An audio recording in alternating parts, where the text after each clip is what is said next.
हिंद साथियों, नमस्कार। स्वागत है आप सभी का आपके अपने YouTube channel Galaxy of education पर। आज हम लोग अपने आगे की क्लास को यानी कि आज हम लोग अपनी सभी क्लास को आगे की ओर बढ़ाएंगे। अभी तक हमने पढ़ा था आपका हमारा चैप्टर क्या चल रहा है।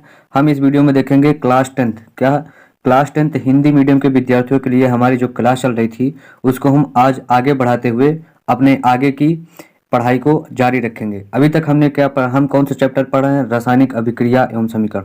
हमारे चैप्टर का क्या नाम है? रासायनिक अभिक्रिया एवं समीकरण। यह है हमारा चैप्टर, जिसमें अभी तक हमने क्या क्या पढ़ा है। हमने अभी तक पढ़ा कि क्या होती हैं रासायनिक अभिक्रियाएं। फिर हमने क्या पढ़ा कि क्या होता है रासायनिक समीकरण, जिसे रासायनिक अभिक्रियाएं एवं समीकरण जो है हमारे चैप्टर का नाम, जिसको हम इंग्लिश में क्या कहते हैं? Chemical reaction and equation. तो हमने अभी तक इन सभी बातों का अध्ययन कर लिया है कि क्या होती है रासायनिक अभिक्रिया और क्या होता है रासायनिक समीकरण। तो हमने आप सभी को बताया था कि जब दो या दो से अधिक पदार्थ आपस में मिलकर एक नए पदार्थ का निर्माण करते हैं तो इस प्रकार की जो प्रोसेस हुआ, यानी कि जो नए पदार्थ बनने में जो प्रोसेस हुआ होगा, तो वो जो प्रोसेस होता है उसी को क्या कहा जाता है? रासायनिक अभिक्रिया। तो रासायनिक अभिक्रिया में क्या होता है? एक नया पदार्थ का निर्माण होता है। तो ये थी रासायनिक अभिक्रिया। फिर हमने क्या देखा कि जो रासायनिक अभिक्रिया होती है वो दो पदार्थों से मिलकर होती है। तो कोई भी नए पदार्थ का निर्माण करने के लिए जो भी पदार्थ हम मिलाते हैं, जैसे हमने क्या लिया, एक पदार्थ लिया ए और एक पदार्थ लिया बी, और इससे हमने निर्माण किया एक पदार्थ सी का। तो किसी पदार्थ के निर्माण के लिए हम जिन पदार्थों को लेते हैं, जैसे इस पदार्थ सी के निर्माण के लिए हमने पदार्थ ए तथा बी को लिया, जिससे सी का निर्माण हुआ। तो जिन पदार्थों को लिया जाता है उन्हें क्या कहा जाता था? हमने देखा कि इन्हें क्या कहा जाता था? इन्हें हम कहते थे अभिकारक। क्या कहते थे? इन्हें कहा जाता था अभिकारक। क्या कहते थे? इन्हें अभिकारक कहते थे। और जो नया पदार्थ प्राप्त होता था उसे क्या कहते थे? उसे हम कहते थे उत्पाद। क्या कहते थे? उत्पाद। तो इन सभी बातों का अध्ययन अभी तक हम लोगों ने कर चुके हैं। फिर उसके बाद हमने क्या देखा कि कैसे क्या होता है रासायनिक समीकरण। तो रासायनिक समीकरण में क्या देखा कि जो भी पदार्थ लेकर हम किसी नए पदार्थ का निर्माण करते थे, तो जिन पदार्थों को लिया जाता था उनके प्रतीक, जैसे हाइड्रोजन को अगर हमने लिया, जैसे हाइड्रोजन को लिया और हमने ले लिया ऑक्सीजन को, जिसका प्रतीक O2 है, और इससे एक नया पदार्थ बना। क्या बनता था? H। इससे एक नए पदार्थ का निर्माण क्या हुआ कि जो नया पदार्थ बना उसका क्या नाम था? ये बन गया हमारा H2O। तो किसी भी, ये क्या है कि जब हाइड्रोजन और ऑक्सीजन मिलकर जल का निर्माण करते हैं तो ये जो रासायनिक अभिक्रिया हुई, तो उसमें जो भाग लेने वाले पदार्थ कौन थे? एक तो था आपका, कौन सा था? एक पदार्थ था आपका हाइड्रोजन और एक पदार्थ था ऑक्सीजन। हमने इन दोनों पदार्थों को लिया और उनसे एक नया पदार्थ का निर्माण हुआ। क्या था उसका नाम? जल। तो जो पदार्थ थे उनके प्रतीकों के रूप में रासायनिक अभिक्रिया को दर्शाना ही क्या कहलाता था? रासायनिक समीकरण। इन सभी बातों पर अध्ययन हम लोग कर चुके हैं, जिनकी वीडियो आपके चैनल पर पहले से ही पड़ी हुई है, तो यानी कि हमने उनको अपलोड कर दिया है। तो जिन बच्चों ने अभी तक वह वीडियो नहीं देखी है वो लोग जाकर उस वीडियो को जरूर देखें और और हमारी इस वीडियो को ज़्यादा से ज़्यादा अपने सभी दोस्तों तक शेयर जरूर करें, जिससे उन लोगों को भी इस वीडियो का फायदा हो सके। तो चलिए चलते हैं अब आपके आज के अपने टॉपिक की शुरुआत करते हैं। आज का जो हमारा टॉपिक है उसे देखते हैं क्या है। आज का जो हमारा टॉपिक है, नेक्स्ट टॉपिक क्या है? रासायनिक अभिक्रियाओं के प्रकार। तो आज हम देखेंगे क्या होती हैं रासायनिक अभिक्रियाएं, कितने प्रकार की होती हैं, किन किन, यानी कि रासायनिक अभिक्रियाओं को किन किन भागों में बांटा गया है। यानी कि जब हम दो पदार्थों को लेते हैं तो वो कौन कौन से, यानी कि उनके बीच में जब वो क्रिया करके एक नया पदार्थ बनाते हैं तो उनमें कौन कौन सा प्रोसेस होता है। तो जो रासायनिक अभिक्रियाएं होती हैं उनकी क्रिया विधि के आधार पर रासायनिक अभिक्रियाओं की क्रिया विधि, यानी कि जो भी प्रोसेस होता है, प्रोसेसों की क्रिया विधि के आधार पर रासायनिक अभिक्रियाएं निम्न प्रकार की होती हैं। तो आइए देखते हैं किन किन प्रकार की होती है रासायनिक अभिक्रिया। तो जो अभिक्रियाओं की क्रिया विधि है उसके अनुसार जो हमारी प्रथम रासायनिक अभिक्रिया है वह कौन सी है? संयोजन। इसका क्या नाम है? इसका एक नाम है, क्या है इसका एक नाम? क्या है? योगात्मक, यानी कि दो या दो से अधिक पदार्थ को जोड़ने वाला। दूसरा क्या नाम है, संयोजन, यानी कि दो पदार्थ, ये इससे भी वही अर्थ निकलता है। संयोजन का मतलब दो पदार्थों का मिलन, इसे कहते हैं संयोजन। और यह संकलन, तो जो पहली हमारी यानी कि अभिक्रिया की क्रिया विधि के आधार पर जो पहली हमारी रासायनिक अभिक्रिया है वह कौन सी है, उसका क्या नाम है, उसका नाम है संयोजन।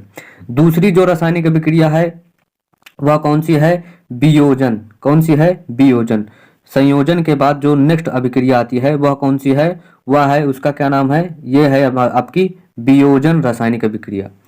फिर इसके बाद क्या है, जो थर्ड नंबर की रासायनिक अभिक्रियाएं हैं प्रतिस्थापन या विस्थापन अभिक्रियाएं, तथा फिर फोर्थ नंबर क्या है, द्विविस्थापन।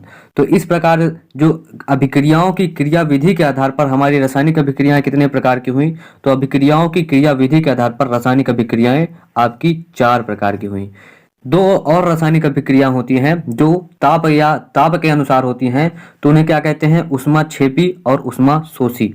तो अब हम देखते हैं और क्या होती है संयोजन रासायनिक अभिक्रिया, क्या होती है वियोजन रासायनिक अभिक्रिया, फिर हम देखेंगे इसके बाद देखेंगे क्या होती है विस्थापन या प्रतिस्थापन रासायनिक अभिक्रिया, फिर हम देखेंगे द्विविस्थापन रासायनिक अभिक्रिया।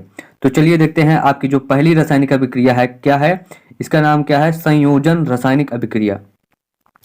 देखिए संयोजन रासायनिक अभिक्रिया, आइए देखते हैं क्या होती है संयोजन रासायनिक अभिक्रिया। तो जब दो या दो से अधिक पदार्थ, जब दो या दो से अधिक पदार्थ में क्या होगा, तत्व होंगे, या तो यौगिक होगा या अणु होगा या सभी होंगे। तो जब दो या दो से अधिक पदार्थ यहाँ पर क्या है, जो यानी कि जो अभिक्रिया में भाग ले रहा है उस पदार्थ को हम कहते हैं अभिकारक, इसीलिए यहाँ पर अभिकारक लिखा गया है। तो इस प्रकार इसकी परिभाषा क्या हुई संयोजन अभिक्रिया की, कि जब दो या दो से अधिक अभिकारक में क्या होगा, या तो वह तत्व हो सकता है या वह यौगिक होगा, आपस में संयोग करके केवल एक, ये ध्यान रखना कि केवल एक नए पदार्थ का निर्माण करते हैं। क्या, कि जब दो या दो से अधिक अभिकारक आपस में संयोग करके केवल एक नए पदार्थ का निर्माण करते हैं, यानी कि केवल एक ही पदार्थ का निर्माण हो, तो इस प्रकार की जो रासायनिक अभिक्रिया होगी उस वह क्या कहलाती है, संयोजन रासायनिक अभिक्रिया। यानी कि इसका मतलब क्या हुआ कि कोई भी दो पदार्थ आपस में मिलकर अभिक्रिया करें और केवल एक ही पदार्थ का निर्माण हो, तो इस प्रकार की जो रासायनिक अभिक्रिया होगी वह क्या होगी, संयोजन रासायनिक अभिक्रिया। जैसे हम उदाहरण से देखते हैं आपको और अच्छे से समझ में आएगा, कि जैसे यहाँ पर उदाहरण दिया गया है कि हाइड्रोजन का प्रतीक क्या होता है, H, ऑक्सीजन परमाणु का प्रतीक क्या है, O, आपस में संयोग करके जल का निर्माण करते हैं। यानी कि यहाँ पर क्या हुआ, एक पदार्थ था हाइड्रोजन, दूसरा पदार्थ क्या था, ऑक्सीजन, दोनों पदार्थ आपस में मिलते हैं, दोनों के बीच में अभिक्रिया होती है और एक नए पदार्थ का निर्माण होता है जो क्या था, जल। यानी कि जब दो पदार्थ आपस में मिले, उनके बीच में अभिक्रिया हो और केवल एक ही पदार्थ बने, तो इस प्रकार की जो रासायनिक अभिक्रिया होगी वह क्या कहलाएगी, संयोजन। तो यहाँ पर एग्जाम्पल में हमने दिया कि क्या है, हाइड्रोजन गैस और ऑक्सीजन गैस आपस में अभिक्रिया करके क्या बनाती है, तो ये बनाती है जल। इसी प्रकार जो है हमने लिखा कि जो आपका सेकंड नंबर उदाहरण है कि सोडियम और ऑक्सीजन के संयोग से सोडियम ऑक्साइड का निर्माण होता है। यानी कि जो सोडियम था और जो ऑक्सीजन था दोनों के बीच में अभिक्रिया हुई, तो जो सोडियम और ऑक्सीजन के बीच में अभिक्रिया हुई और इससे एक नए पदार्थ का निर्माण हुआ जिसका क्या नाम था, सोडियम ऑक्साइड। इसका जो रासायनिक सूत्र क्या है, Na2O, जो कि क्या था, जो सोडियम था ये हमारा ठोस अवस्था में था और जो ऑक्सीजन था ये हमारी गैस अवस्था में थी। दोनों पदार्थ आपस में क्रिया करके एक नए पदार्थ का निर्माण करते हैं, केवल एक ही नए पदार्थ का निर्माण करते हैं। तो जब दो पदार्थों के मिलने से केवल एक ही नया पदार्थ बने, तो इस प्रकार की जो रासायनिक अभिक्रिया होगी वह क्या कहलाएगी, संयोजन रासायनिक अभिक्रिया। तो यहाँ पर क्या हुआ, जब सोडियम और ऑक्सीजन आपस में क्रिया करते हैं तो सोडियम ऑक्साइड का निर्माण करते हैं। फिर हमारा जो थर्ड नंबर एग्जाम्पल है वो क्या है कि जब कैल्शियम और ऑक्सीजन, कैल्शियम क्या है, कैल्शियम जिसे आप कहते हैं बिना बुझा हुआ चूना, यानी कि कैल्शियम ऑक्साइड जिसे आप चूना कहते हैं, चूना भी कहते हैं, बिना बुझा हुआ चूना भी कहते हैं। जब कैल्शियम ऑक्साइड को जल में डाला जाता है तो क्या होता है, जब कैल्शियम ऑक्साइड को जल में डाला जाता है तो कैल्शियम हाइड्रोक्साइड का निर्माण होता है। तो जब कैल्शियम यानी कि चूने को जल में मिलाया जाता है तो बिना बिना बुझा हुआ चूने का निर्माण होता है, जिसे क्या कहते हैं, कैल्शियम हाइड्रोक्साइड। और इसके साथ ही साथ ऊष्मा भी इसमें से बाहर निकलती है। तो इस यानी कि इस रासायनिक अभिक्रिया का प्रैक्टिकल आप लोग कर सकते हैं। आप लोगों को क्या करना है कि मार्केट से जाना है, वहाँ से दुकान से खड़िया चूना लेकर आना है और उसे आप किसी भी बर्तन या उसमें पॉट में डालेंगे। तो जैसे हम यहाँ पर लेते हैं एक एग्जांपल कि जैसे हमने क्या लिया, ये है आपका ये हमारा पॉट है और इसमें हम लेके आ रहा है और इसमें कुछ चूने, बुझे हुए चूने का क्या करें, इसमें चूने का कैल्शियम ऑक्साइड के कुछ कण डाल दिए। तो जब आप लोग इसमें डालेंगे और इसमें सिर्फ जब जल डालेंगे तो क्या होगा कि इस अभिक्रिया में जब डालेंगे तो यह जो कैल्शियम ऑक्साइड है वो हाइड्रोजन यानी कि जल से बहुत ही तीव्र अभिक्रिया करके कैल्शियम हाइड्रोक्साइड और प्लस ऊष्मा का निर्माण करेगी। तो इस अभिक्रिया में जब आप इसको यानी कि कैल्शियम ऑक्साइड और जल को मिलाया जाता है तो कैल्शियम हाइड्रोक्साइड का निर्माण होता है और उसके साथ साथ ऊष्मा उत्पन्न होती है। यानी कि जो बर्तन है आपका वो एकदम हीट हो जाएगा, गर्म हो जाएगा। तो इसमें केवल एक ही पदार्थ का निर्माण हुआ और उसके साथ साथ ऊष्मा का भी निर्माण हुआ। तो क्या होता है कि ऐसी रासायनिक अभिक्रियाएं जिनमें पदार्थ यानी कि उत्पाद के निर्माण के साथ साथ ऊष्मा भी उत्पन्न होती है, उसे क्या कहा जाता है, ऊष्मा क्षेपी रासायनिक अभिक्रिया। यानी कि जिन रासायनिक अभिक्रियाओं में कोई पदार्थ का निर्माण हो और उसके साथ साथ ऊष्मा भी उत्पन्न हो, तो इस प्रकार की जो रासायनिक अभिक्रिया होगी उसे क्या कहते हैं, ऊष्मा क्षेपी रासायनिक अभिक्रिया। तो आइए देखते हैं क्या होती है ऊष्मा क्षेपी रासायनिक अभिक्रिया। इसका एक उदाहरण भी हम लोग देख लेते हैं। तो इसकी जो परिभाषा है क्या है कि अभी अभी हमने बताया कि जिन रासायनिक अभिक्रियाओं में उत्पाद के निर्माण के साथ साथ ऊष्मा भी उत्पन्न होती है उन्हें ऊष्मा क्षेपी रासायनिक अभिक्रिया कहते हैं। क्या कहते हैं, ऊष्मा क्षेपी रासायनिक अभिक्रिया। तो यानी कि कोई पदार्थ का निर्माण हो और उसके साथ साथ ऊष्मा यानी कि हीट का भी निर्माण हो, तो इस प्रकार की जो रासायनिक अभिक्रिया होंगी उन्हें ऊष्माक्षेपी रासायनिक अभिक्रिया होती है। तो इसका एक उदाहरण जो अभी अभी हमने आपको बताया कि जब कैल्शियम ऑक्साइड यानी कि चूने को जल के साथ अभिक्रिया करता है तो चूने को जब जल में डाला जाता है और उसके बाद क्या बनता है, CaOH2 CaOH का टेकन ट्वाइस यानी कि कैल्शियम हाइड्रोक्साइड का घोल बनता है, जिसे आप लोग दीवार पर सफेदी करने के लिए प्रयोग करते हैं। जैसे ये कोई दीवार है और इस पे सफेदी करने के लिए इसका प्रयोग किया जाता है। जो कैल्शियम हाइड्रोक्साइड है इसका प्रयोग दीवार पर सफेदी करने के लिए किया जाता है। तो जैसे मान लीजिए कोई दीवार थी और उसमें सफेदी करने के लिए इसका प्रयोग किया जाता है। तो जब कैल्शियम ऑक्साइड और जल का आपस में मिलाया जाता है तो कैल्शियम हाइड्रोक्साइड का 1 बिलियन प्राप्त होता है और साथ ही साथ उसके साथ ऊष्मा भी उसमें से निकलती है।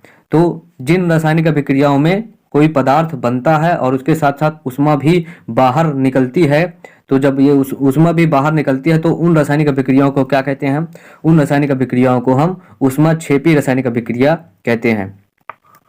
तो जब ये कैल्शियम हाइड्रोक्साइड का निर्माण होता है और इसके साथ साथ इस अभिक्रिया में ऊष्मा का भी इसमें से निकलती है। अब आइए देखते हैं क्या है आपका नेक्स्ट टॉपिक। तो आपका जो दूसरी रासायनिक अभिक्रिया है वो कौन सी है, वियोजन रासायनिक अभिक्रिया। तो जो हमने अभी देखा कि रासायनिक अभिक्रियाओं की क्रिया विधि के आधार पर जो आपकी रासायनिक अभिक्रिया थी वो चार प्रकार की थी। उनमें से जो नेक्स्ट वाली आपकी रासायनिक अभिक्रिया है उसका क्या नाम था, वियोजन रासायनिक अभिक्रिया। तो आइए देखते हैं क्या होती है वियोजन रासायनिक अभिक्रिया। तो जब कहीं भी एक पदार्थ, कोई भी एक पदार्थ है और ये अभिक्रिया हुई और इसमें कुछ यानी कि इस अभिक्रिया का प्रोसेस हुआ और ये दो पदार्थों में टूट जाए, कोई भी दो पदार्थ में टूट जाए। जैसे यहाँ पर क्या था कि एक पदार्थ था A, इसके बीच में कुछ प्रोसेस हुआ और ये B और C पदार्थों में टूट गया। तो जब कहीं भी कोई एक पदार्थ अभिक्रिया में उपरांत दो पदार्थों में टूट जाए तो इस प्रकार की जो रासायनिक अभिक्रिया होती है उन्हें क्या कहा जाता है, वियोजन रासायनिक अभिक्रिया। आइए देखते हैं क्या है इसकी परिभाषा। तो इसकी परिभाषा क्या है कि जब एकल अभिकारक टूटकर दो या दो से अधिक उत्पाद देता है, यानी कि कोई भी एक अभिकारक है और यह टूटकर दो से अधिक उत्पाद भी दे सकता है, यानी कि दो भी दे सकता है और इससे ज्यादा भी दे सकता है। यानी कि जो टूटने वाला भाग है वह कितना है, एक ही है, और उससे जो बनने वाले पदार्थ हैं उनकी संख्या यहाँ पर अधिक हो सकती है। यानी कि जब एक अभिकारक अभिकारक केवल एक हो और वह टूट कर दो या दो से अधिक पदार्थ का निर्माण करे, तो इस प्रकार की जो रासायनिक अभिक्रिया होंगी वो क्या कहलाएंगी? तो इस प्रकार की जो रासायनिक अभिक्रिया होंगी उन्हें क्या कहा जाता है? वियोजन रासायनिक अभिक्रिया।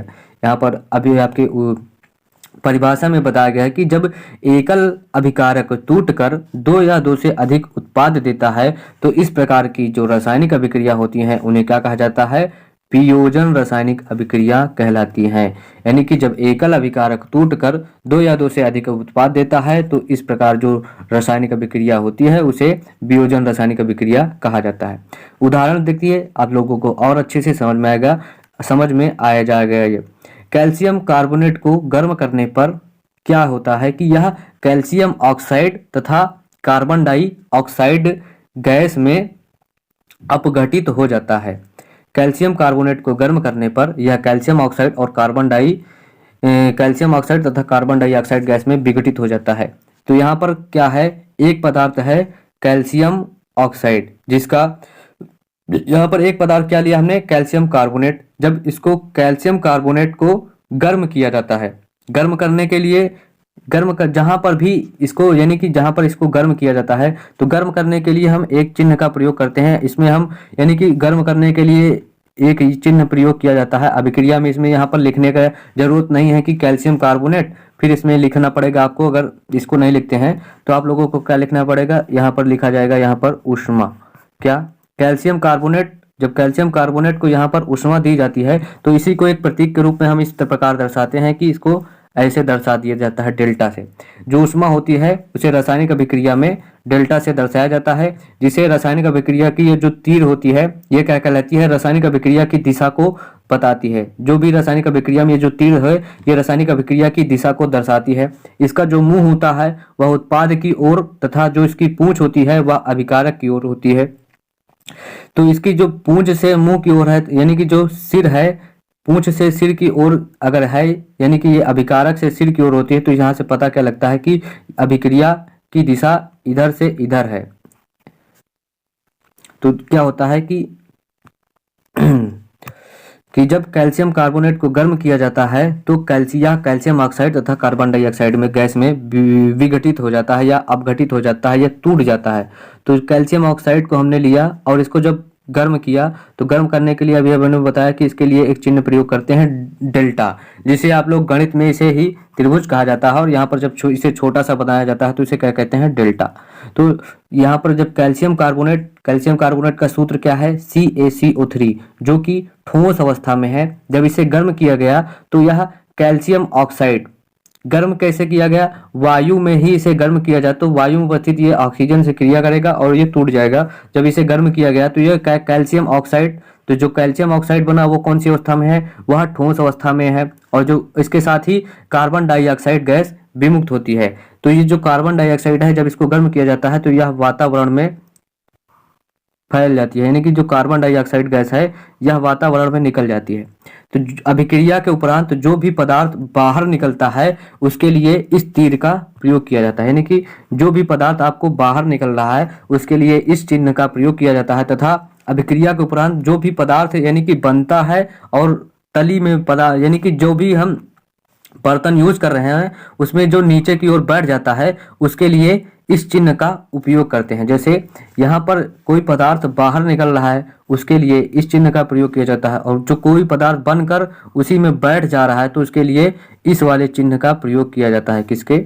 उसके लिए इस नेक्स्ट सेकंड नंबर वाले चिन्ह का प्रयोग किया जाता है। जब कोई पदार्थ बाहर निकलता है तो उसके लिए इस चिन्ह का प्रयोग करते हैं, और जब कोई यानी कि उसमें बनकर रह ही जाता है तो उसके लिए इस चिन्ह का प्रयोग करते हैं। तो जब हमने कैल्शियम कार्बोनेट को गर्म किया तो यह कैल्शियम ऑक्साइड में टूटा और कार्बन डाइऑक्साइड गैस बाहर निकल जाती है वातावरण में। तो ये थी क्या कि यहाँ पर क्या हुआ कि कैल्शियम कार्बोनेट जो कि एक ही पदार्थ है वह अपने अवयवी घटक कणों में, यानी कि जिन पदार्थों से ये मिलकर बना हुआ था उन्हीं पदार्थों में टूट गया। तो ऐसी जो रासायनिक अभिक्रिया होगी उसे क्या कहते हैं? वियोजन रासायनिक अभिक्रिया। यानी कि वियोजन रासायनिक अभिक्रिया में क्या होता है कि पदार्थ जिन पदार्थों से मिलकर बना होता है उन्हें ऊष्मा देने पर या प्रकाश देने पर या विद्युत धारा प्रवाहित करने पर, तो जो पदार्थ है वह जिन पदार्थों से बना हुआ है उन्हीं पदार्थों के घटक कणों यानी कि अपने स्वयं के घटक कणों में वह टूट जाता है। तो इस प्रकार की जो रासायनिक अभिक्रिया होती है वह वियोजन रासायनिक अभिक्रिया कहलाती है। जैसे यहाँ पर उदाहरण से आपको दिखने को मिल रहा है कि कैल्शियम कार्बोनेट, जिसे हम चूना पत्थर भी कहते हैं, और जिस संगमरमर का सूत्र भी यही होता है कैल्शियम कार्बोनेट। जब हमने कैल्शियम कार्बोनेट को गर्म किया तो वह अपने अवयवी घटक कण कैल्शियम ऑक्साइड, जिसे हम बिना बुझा हुआ चूना, तथा कैल्शियम कार्बन डाइऑक्साइड गैस में वह टूट गया। तो यहाँ पर गर्म करने पर कैल्शियम कार्बोनेट दो उत्पादों में टूटा है। तो यही होगी आपकी वियोजन रासायनिक अभिक्रिया। यानी कि जब कोई पदार्थ अपने जब किसी पदार्थ को हीट दिया जाए या उसे प्रकाश दिया जाए तथा विद्युत धारा दिया जाए तो वह अपने अवयवी कणों में टूट जाए, यही होगी वियोजन। यानी कि वियोजन का मतलब क्या हुआ, उसके घटक कणों में उसको तोड़ना। तो यही होगा आपका वियोजन रासायनिक अभिक्रिया। जैसे कि उदाहरण में देखने को आपको मिला ही है कि कैल्शियम कार्बोनेट को जब उसे गर्म किया गया तो अपने अवयवी कण कैल्शियम ऑक्साइड और कार्बन डाइऑक्साइड गैस में यह टूट गया। तो यहाँ पर इस अभिक्रिया से हमें जो याद रखने वाला पॉइंट क्या मिला कि जो भी वियोजन रासायनिक अभिक्रियाएं होती हैं ये कैसी होती हैं, जितनी भी वियोजन रासायनिक अभिक्रियाएं होती हैं वो क्या होती हैं, ऊष्मा शोषी होती हैं। जितनी भी आपको वियोजन रासायनिक अभिक्रियाएं देखने को मिलेंगी वो ऊष्मा शोषी होंगी। ऊष्मा शोषी, तो यहाँ पर क्या होता है कि वियोजन रासायनिक अभिक्रियाओं में उनको हम यानी कि किसी भी पदार्थ को तोड़ने के लिए उसका जो बॉन्डेशन हो चुका है उसको तोड़ने के लिए आपको बाहर से उसमें या तो ऊष्मा देनी पड़ेगी या तो उसमें प्रकाश डालना पड़ेगा या विद्युत के द्वारा इन सभी वियोजन रासायनिक अभिक्रियाओं को तोड़ा जाता है। तो इन ऊर्जाओं का प्रयोग होने के कारण ही इन्हें ऊष्मा शोषी कहा जाता है। तो आइए देख लेते हैं क्या होती है ऊष्मा शोषी रासायनिक अभिक्रिया। तो आइए देखते हैं क्या होती है ऊष्मा शोषी रासायनिक अभिक्रिया। यानी कि जब किसी रासायनिक अभिक्रिया को तोड़ने के लिए ऊष्मा उसमें एब्जॉर्ब होती है, यानी कि जिन रासायनिक अभिक्रियाओं में ऊष्मा का अवशोषण होता है यानी कि वह ऊष्मा ग्रहण करती हैं उन्हें ऊष्मा शोषी रासायनिक अभिक्रिया कहलाती हैं। जैसे कि अभी हमने देखा कि वियोजन रासायनिक अभिक्रिया में ऊष्मा का अवशोषण होता था, कोई भी पदार्थ था उसे उसके घटक कणों में तोड़ने के लिए हमने ऊष्मा को दिया, उसको हीट दिया और वह अपने घटक कणों में टूटा। तो जिनमें भी ऊष्मा अवशोषित होती है उन्हें ऊष्मा शोषी रासायनिक अभिक्रिया कहा जाता है। जैसे कि यहाँ पर उदाहरण में दिया गया है कि कैल्शियम कार्बोनेट को जब गर्म किया गया तो यह इसमें क्या हुआ कि ये कैल्शियम ऑक्साइड और कार्बन डाइऑक्साइड गैस में ये टूट गया। तो यहाँ पर क्या हुआ कि इसमें हीट इसको दिया गया तो यह इन घटकों में टूटा। तो इसमें क्या हुआ, हीट का अवशोषण हुआ। यानी कि जिन रासायनिक अभिक्रियाओं में ऊष्मा का अवशोषण होता है वहां पर ऊष्मा शोषी रासायनिक अभिक्रिया होती है। और जिन रासायनिक अभिक्रियाओं में ऊष्मा निकलती है बाहर, यानी कि जिन रासायनिक अभिक्रियाओं से ऊष्मा बाहर की ओर निकलती है वहां पर उन्हें क्या कहा जाता है, ऊष्मा क्षेपी रासायनिक अभिक्रिया। और जिसमें ऊष्मा अंदर यानी कि अवशोषित होती है उन्हें ऊष्मा शोषी रासायनिक अभिक्रिया कहते हैं। तो कैल्शियम कार्बोनेट प्लस हीट को हमने क्या बताया कि हीट को यहाँ पर डेल्टा से प्रकट करते हैं। जब कैल्शियम कार्बोनेट को हीट दिया गया तो यह कैल्शियम ऑक्साइड और कार्बन डाइऑक्साइड गैस में टूट गया। तो यही थी ऊष्मा शोषी रासायनिक अभिक्रिया। यानी कि जिन रासायनिक अभिक्रियाओं में ऊष्मा का अवशोषण होता है, ऊष्मा अवशोषित होती है, उन्हें ऊष्मा शोषी रासायनिक अभिक्रिया कहा जाता है। आइए देखते हैं क्या होती है आपके जो नेक्स्ट रासायनिक अभिक्रियाएं हैं। तो जो वियोजन रासायनिक अभिक्रिया थी वह कितने प्रकार की होती हैं? वियोजन रासायनिक अभिक्रियाएं आपकी 3 प्रकार की होती हैं। जो आपकी वियोजन रासायनिक अभिक्रिया थी यह 3 प्रकार की होती है। किसी भी पदार्थ का वियोजन करने के लिए जब हम किसी पदार्थ का वियोजन ऊष्मा के द्वारा करते हैं तो उसे हम क्या कहते हैं, ऊष्मीय वियोजन। जब किसी पदार्थ का वियोजन हम विद्युत के द्वारा करते हैं तो उसे विद्युत वियोजन कहते हैं। तथा जब किसी पदार्थ का वियोजन प्रकाश के द्वारा किया जाता है तो उसे प्रकाशीय वियोजन कहा जाता है। तो वियोजन अभिक्रिया आपकी 3 प्रकार की होती हैं। यही आपका नेक्स्ट टॉपिक। तो चलिए देखते हैं क्या होता है ऊष्मीय वियोजन। तो ऊष्मीय वियोजन आइए देख लेते हैं क्या होता है आपका ऊष्मीय वियोजन। तो यहाँ पर क्या कहा गया कि ऊष्मीय वियोजन, जब किसी अभिकारक, अभिकारक क्या होगा यहाँ पर, या तो वह तत्व होगा, या तो वह यौगिक होगा, या कोई अणु होगा। तो जब किसी अभिकारक का वियोजन ताप यानी कि या ताप या ऊष्मा के द्वारा किया जाता है तो उसे ऊष्मीय वियोजन कहते हैं। यानी कि कोई पदार्थ है, मान लीजिए कोई पदार्थ है, इसे गर्म किया गया और उसके बाद यह अपने घटक कणों, मान लीजिए ये बी और सी इसके घटक कण है, उसमें टूट रहा है, तो इसमें ऊष्मा का अवशोषण हुआ, तो इसे इस प्रकार का जो वियोजन होगा उसमें ऊष्मीय वियोजन। यानी कि जब किसी पदार्थ को तोड़ने के लिए ऊष्मा की आवश्यकता पड़े तो इस प्रकार का जो वियोजन होगा उसे ऊष्मीय वियोजन कहा जाता है। तो इसका जो उदाहरण है कि कैल्शियम कार्बोनेट को गर्म करने पर वह कैल्शियम ऑक्साइड तथा कार्बन डाइऑक्साइड गैस में वियोजित हो जाता है। एक बढ़िया यानी कि आपका अच्छा उदाहरण है ऊष्मीय वियोजन का।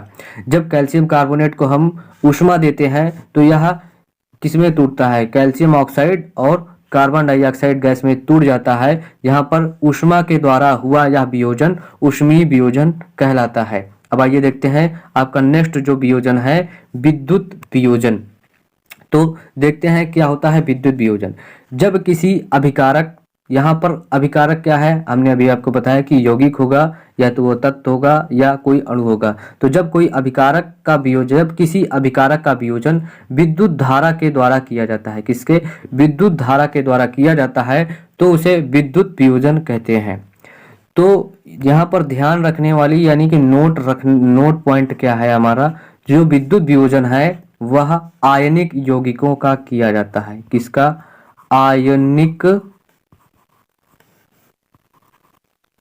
आयनिक यौगिकों का किया जाता है। यानी कि जो विद्युत वियोजन होगा इसमें जो प्रयोग होने वाले यौगिक हैं वो कौन होंगे, आयनिक यौगिक। अब आयनिक, यहाँ पर नेक्स्ट टॉपिक क्या होता है, यानी कि बात ये उठती है कि सर आयनिक यौगिक क्या होता है। यानी कि ऐसा यौगिक जिसको जल में घोलने पर वह अपने अवयवी कणों में विभक्त हो जाता है। जैसे NaCl को जब आप जल में घोलेंगे तो वह Na और कैल्शियम क्लोरीन गैस में, यानी कि Na सोडियम और क्लोरीन में टूट जाता है और अपने आयनों में टूट जाता है। यानी कि जो आयनिक यौगिक होते हैं वो आयन से मिलकर बने होते हैं। पहली बात तो यह है कि जो आयनिक यौगिक होगा वह आयनों से मिलकर बना होगा। उसके जो घटक कण कौन होंगे, उसके घटक कण होंगे आयन। तो जब उसको जल में तोड़ा जाता है तो वह अपने आयनों में विभक्त हो जाता है, जिन्हें हम आयनिक यौगिक या विद्युत अपघट्य कहा जाता है। विद्युत अपघट्य और आयनिक यौगिक सेम ही होते हैं। तो जो देखते हैं क्या होता है आपका विद्युत वियोजन। जब किसी अभिकारक का वियोजन विद्युत धारा के द्वारा किया जाता है तो उसे विद्युत वियोजन कहते हैं। जैसे उदाहरण से आपको पता चलेगा कि जब जल में विद्युत धारा प्रवाहित किया जाता है तो वह अपने अवयवी कण हाइड्रोजन और ऑक्सीजन में टूट जाता है। यानी कि जो जल है, जल जो है आपका यहाँ पर दिया गया है, ये जल लिया हमने और इसमें हमने क्या किया, इसमें हमने प्रवाहित कर दी विद्युत धारा। विद्युत धारा को जो मात्रा यानी कि जो इसका जो प्रतीक है वह आई। तो मान लीजिए जो जल है, जल में हमने क्या किया, इसमें प्रवाहित कर दी विद्युत धारा। विद्युत धारा को जब प्रवाहित किया तो यह क्या हुआ कि जो जल था अपने अवयवी कण किसमें, हाइड्रोजन और ऑक्सीजन गैस में टूट गया। तो ये था आपका विद्युत वियोजन की जल में जब विद्युत धारा प्रवाहित की जाती है तो वह हाइड्रोजन और ऑक्सीजन अपने घटकों में टूट गया। जब NaCl यानी कि सोडियम क्लोराइड, जिसे आप नमक भी कहते हैं, जब नमक में विद्युत धारा प्रवाहित किया जाता है तो यह अपने घटक कण सोडियम और क्लोरीन में टूट जाता है। तो जब NaCl को जल में घोलकर उसमें विद्युत धारा प्रवाहित की जाती है तो वह अपने घटक कण सोडियम जो कि ठोस अवस्था में होगा और क्लोरीन जो कि गैस अवस्था में है वह उसमें टूट जाता है। तो विद्युत धारा यहाँ पर क्या कर, इस वियोजन में क्या किया जा रहा है कि इसमें विद्युत धारा प्रवाहित की जा रही है और जो पदार्थ है वो अपने घटक कणों में टूट जा रहा है। तो इस प्रकार का जो वियोजन होगा वह क्या कहलाएगा, विद्युत वियोजन। यानी कि जब पदार्थ का वियोजन विद्युत धारा को प्रवाहित करने पर होता है, यानी कि विद्युत धारा जब उसमें प्रवाहित की जाती है तो पदार्थ अपने घटक कणों में टूट जाता है। तो इस प्रकार का जो वियोजन होगा वो क्या कहलाएगा, आपका विद्युत वियोजन। आइए देखते हैं आपका जो नेक्स्ट वियोजन था वो क्या था, प्रकाशीय वियोजन। जब किसी पदार्थ का वियोजन प्रकाश के द्वारा होता है, तो इस प्रकार का जो वियोजन होगा वह प्रकाशीय वियोजन कहलाता है। यानी कि जब सूर्य के प्रकाश की उपस्थिति में होने वाला वियोजन प्रकाशीय वियोजन कहलाएगा। यानी कि कोई भी पदार्थ है और उसमें जब सूर्य का प्रकाश इसमें डाला गया और वह अपने घटक कणों में टूट गए, तो इस प्रकार का जो वियोजन होगा वह क्या कहलाएगा? प्रकाशीय वियोजन। तो आइए इसका उदाहरण देखते हैं कि सूर्य की प्रकाश की उपस्थिति में सिल्वर क्लोराइड सिल्वर तथा क्लोरीन में वियोजित हो जाता है। तो जब सूर्य के प्रकाश में सिल्वर क्लोराइड, जिसका सूत्र क्या है? AgCl, जब इसको सूर्य का प्रकाश मिला, यानी कि जब इसे सूर्य का प्रकाश मिला, यानी कि ये सूर्य का प्रकाश इसे दिया गया, जब सिल्वर क्लोराइड को सूर्य का प्रकाश दिया जाता है तो वह अपने घटक कण कौन कौन से? तो सिल्वर क्लोराइड किन से बना है? सिल्वर है इसमें और क्लोरीन। तो जब सिल्वर क्लोराइड को गर्म किया गया, सूर्य का प्रकाश इसे दिया गया, तो यह अपने घटक कण किसमें? सिल्वर और क्लोरीन में टूट जाता है। तो सूर्य के प्रकाश की उपस्थिति में होने वाला वियोजन प्रकाशीय वियोजन कहलाता है। इसी प्रकार जब हम Ag यानी कि सिल्वर ब्रोमाइड, जिसका सूत्र क्या होता है? AgBr, इसको भी जब सूर्य का प्रकाश दिया जाता है तो यह अपने घटक कण किसमें? तो यह अपने घटक कण सिल्वर का प्रतीक क्या है? Ag प्लस ब्रोमीन में टूट जाता है। जब सिल्वर ब्रोमाइड को गर्म किया जाता है तो वह भी अपने घटक कण सिल्वर और ब्रोमीन में टूट जाता है।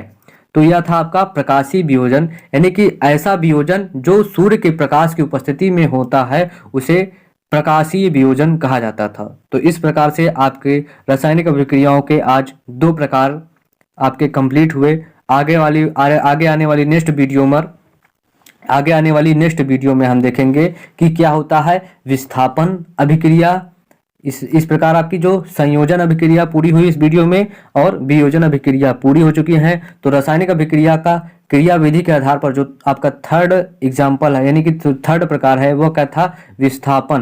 विस्थापन अभिक्रिया। उसके बाद क्या है? द्विविस्थापन अभिक्रिया। तो आगे की वीडियो जो विस्थापन अभिक्रिया है वो आपको नेक्स्ट वीडियो में प्रोवाइड की जाएगी। तो आप सभी से हमारा अनुरोध है कि आप सभी हमारे वीडियो को प्लीज़ एक लाइक ज़रूर करें और अपने सभी दोस्तों तक इस वीडियो को शेयर ज़रूर करें, जिससे उन सभी को इस वीडियो का लाभ प्राप्त हो सके और ज़्यादा से ज़्यादा इस वीडियो को अपने सभी दोस्तों तक शेयर ज़रूर करें। तो मिलते हैं नेक्स्ट वीडियो।